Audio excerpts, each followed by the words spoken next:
mais um momento para construirmos mais um conteúdo. Mas eu quero te pedir a fazer um grande favor. Primeiro, se inscreva neste canal. Segundo, também compartilhe o conteúdo. E terceiro, deixe seu like. Muito bem, vamos falar hoje, certo? Sobre memória e promessa em Paul Ricoeur, tá? Memória e promessa em Paul Ricoeur. A problemática do reconhecimento de si mesmo, ela vai atingir simultaneamente a dois pontos que nós consideramos culminantes, que são a memória e a promessa, tá? Uma vez que se volta para o passado e a outra para o futuro, são dois ângulos de sentidos que podemos observar que trabalham em conjunto do presente vivo do reconhecimento de si, graças até a alguns traços, tá?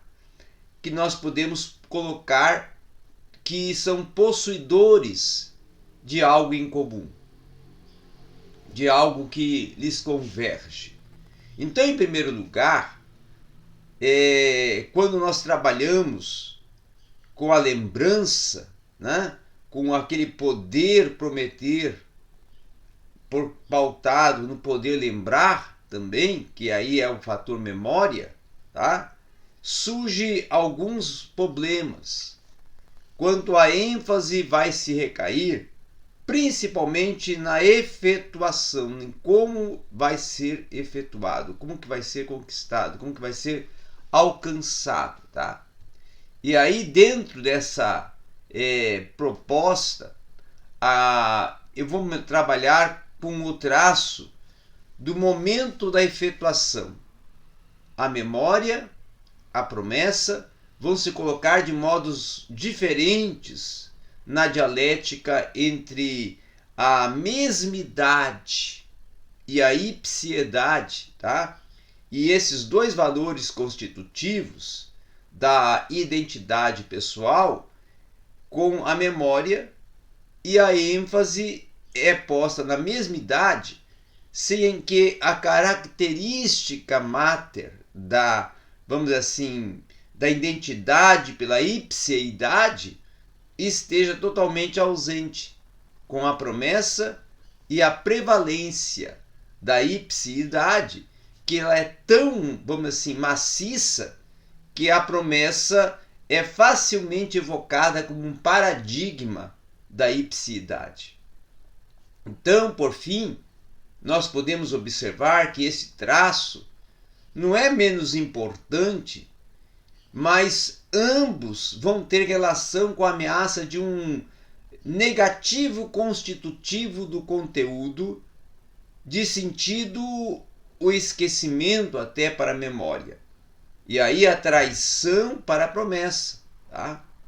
Então, se nós nos permitir tratar os diversos modos de se poder fazer da aptidão e até de poder dizer e poder fazer da aptidão de narrar e até da imputabilidade, tá?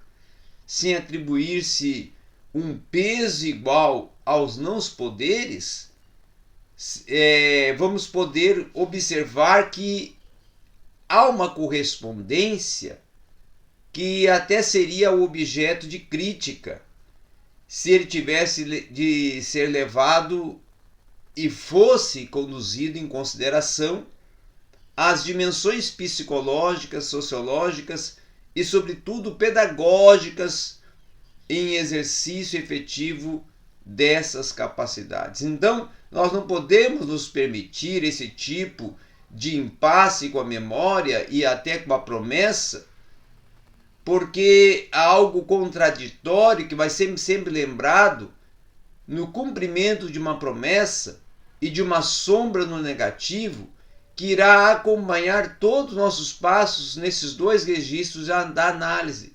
Então, é algo digno de ser considerável, de ser notado, esse reconhecimento do reconhecer, que ele se torna tão rico em aspectos de ramificações no plano considerado lexográfico, que se torna baixa a presença na semântica filosófica.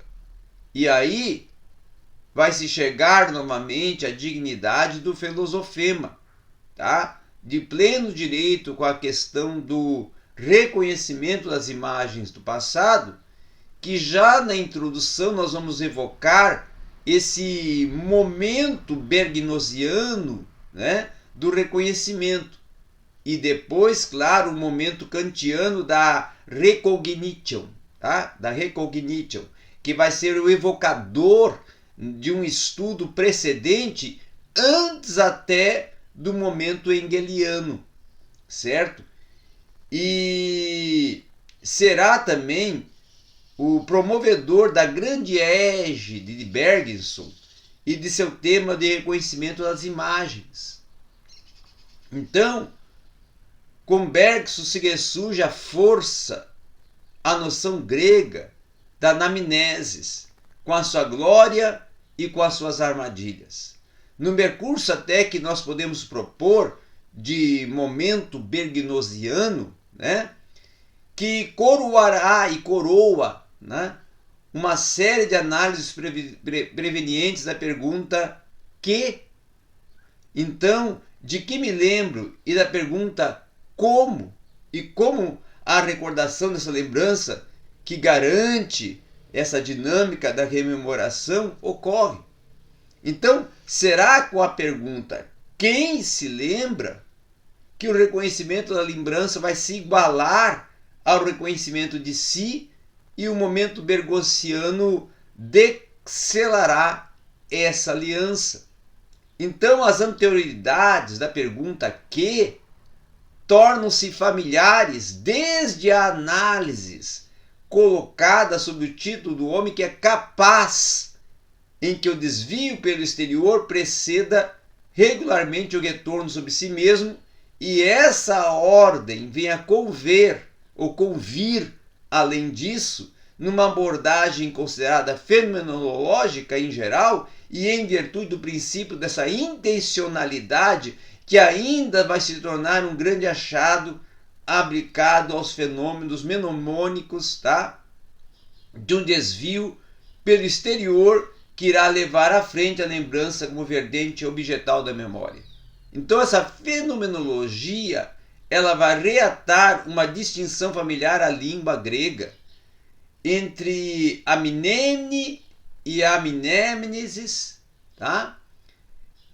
Que vai ser consagrada pelo notável escrito de Aristóteles e vai se tornar assim familiar. Então, esse fatos, que é um oposto ao aspecto ativo da reminiscência, na qual até nós vamos nos concentrar principalmente, ele vai ser promovedor de uma mnemne, que é a memória, de um tratado até que nós podemos considerar aristotélico e que vai merecer nos deter em razões de um paradoxo que vai analisar a evidência e o enigma da presença em imagem de uma coisa que se torna ausente e que essa imagem venha representar o que está em jogo aqui, que é o estatuto epistêmico deste eikon, tá? Que ao mesmo tempo ele está presente e vale por outra coisa, trazendo um outro sentido e significado. Então essa constituição icônica da imagem, lembrança, ela não desaparece jamais de um novo horizonte. E esse teeteto, ele é promovedor de resolver uma aporia ao conferir a ideia de impressão do tupós, né? Numa força explicativa que nós podemos dizer até a despeito de um caráter claramente metafórico e de uma ideia de impressão deixada na seta até por um anel que vai permanecer aos longos séculos a um modelo de ideia de traço, cuja a fortuna ela se torna conhecida graças às suas ramificações desse modo. Então, há um distingo de 3 tipos de traços: os traços corticais, que tratam as ciências neuronais, não é? Os traços psíquicos das impressões, que são portadores de nossos sentidos e nossa afetividade, e os acontecimentos que nós denominamos marcantes, até traumatizantes, tá? E por fim os traços documentais, conservados em nossos arquivos privados ou públicos, tá? Então, é preciso observar essa diversidade de traços e reter apenas essa reduplicação do enigma da presença em imagem de um passado que nós vamos concluir que produzirá a ideia de um traço e de todos os traços com um efeito que estará presente e vai depender sempre de um pensamento que vai interpretar que o traço ele seja considerado um traço do choque do anel que vai marcar a cera e vai assumir assim o estatuto altamente paradoxal do efeito e de um impulso inicial do qual ele é o promovedor e ele é o referencial. Então é aqui que o problema do esquecimento vai surgir como que o de uma importância e de um improviso com efeito de um deciframento dos traços que vão pressupor que eles foram, como se diz, até deixados, tá? Então essa simples palavra evocativa de um caráter fugídio, vulnerável, revogável, em suma, algumas vezes vai ser uma propriedade da ideia de um traço que ele possa até ser apagado.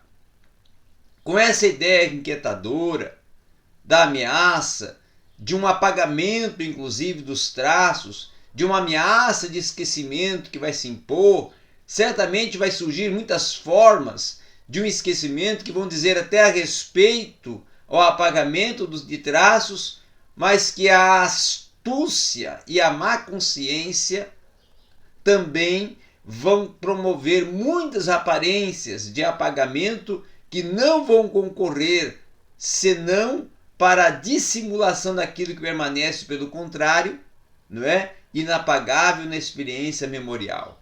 Então, ainda vai se restar uma ameaça de um esquecimento que nós podemos considerar irremediável e definitivo, que dará um trabalho da memória no seu caráter de cunho dramático, e será um esquecimento que será inimigo da memória, e a memória será uma tentativa, às vezes até desesperada, para se resgatar alguns reforços do grande naufrágio do esquecimento. Então esse temor do esquecimento definitivo ele não vai ser ignorado pelas confissões de Santo Agostinho, que nós até poderemos abordar mais adiante. Então, a anamnese, essa evocação rápida do esquecimento na vizinhança, do momento de uma passividade simples da memória, ela vai ser portadora de uma transição necessária da memória da reminiscência, a qual até Aristóteles, vai consagrar o 2º capítulo desse tratado. Então a luta contra o esquecimento não vai ser a única razão de se ter esse momento ativo da rememoração, mas vai ser preciso também ser aquele que vai acrescentar a ela o efeito de distanciamento no tempo, que vai dar a recordação de um aspecto, de uma transposição, de uma distância que irá suscitar as perguntas do tipo: há quanto tempo? Então a expressão como recentemente, até antigamente, outrora, ou até muito tempo, todas essas expressões vão ser elas portadoras do entendimento de uma passidade do passado, em que ocorrerá e promoverá também o distanciamento do presente, com uma distância temporal, tão pouco possa ser dita essa distância sem um paradoxo que vai ser refletido, não é? Pela gramática, e o passado ao mesmo tempo vai ter o que não é, mas o que foi, certo?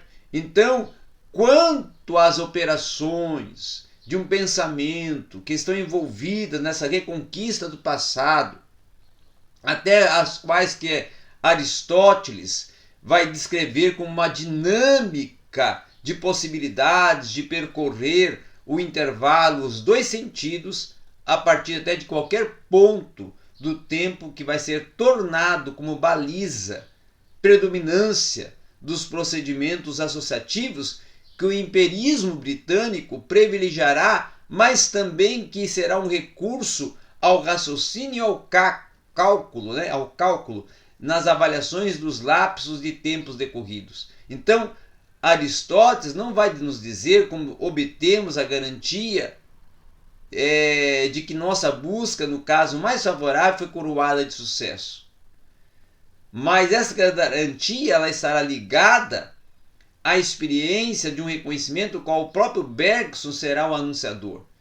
Então Aristóteles vai demonstrar ainda menos interesse por uma questão que só poderia nascer no quadro de uma filosofia do sujeito com as nossas de que o nosso próprio reconhecimento passado vai contribuir para o reconhecimento de si, e esse será o grande avanço constituidor pelo momento bergnosiano